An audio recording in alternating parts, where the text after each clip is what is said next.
After the worst violence in the occupied West Bank in weeks, a U.S. plan to sanction one Israeli battalion, based on State Department findings months old for crimes now years old. Palestine's foreign ministry says the Americans are not serious about holding Israel to account. Sanctions always are welcome, but this should not be an attempt to whitewash the Israeli army. All the Israeli army and the Israeli government are committing war crimes, crimes against humanity, and crime of genocide in Palestine. And this should not be a whitewash for the Israeli army.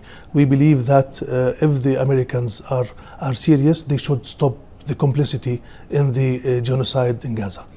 The unit in question, the Netzah Yehuda Battalion, 1,000 ultra-Orthodox soldiers. They have limited interaction with female troops, are allowed more time to pray and continue religious studies, in keeping with conservative beliefs. Linked to incidents of torture and abuse in the occupied West Bank, most notably in 2022, when 80-year-old Palestinian American Omar Assad died in custody. He was detained, handcuffed, blindfolded, and abandoned in near-freezing conditions. The Netzah Yehuda were relocated to the Golan Heights later that year and are currently in Gaza. Even if the unit is disbanded, Israel's national security minister has said he will absorb the soldiers into the ranks of the police. But 25 other battalions will remain deployed across the occupied West Bank.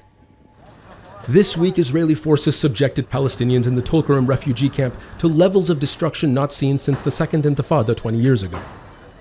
While Israel's government is furious that its biggest benefactor would sanction its military, for Palestinians here, it is political theater.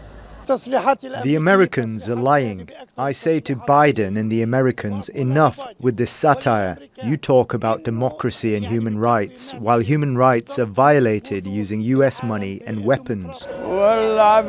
It's nonsense. If the US wanted to sanction them, they wouldn't have planted them like weeds among us.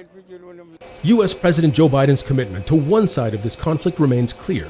Despite numerous reports of human rights violations since the war on Gaza began, his administration has expanded Israel's weapons stockpile, and just days ago vetoed a Palestinian bid for recognition as a full member state at the UN. The best case scenario? This could set a legal precedent. In theory, it could mean that Israel will no longer be immune to violating international law. The Israeli military's behavior might even change. But the more likely scenario? This is damage control. It is messaging by a White House with diminishing popularity ahead of a presidential election.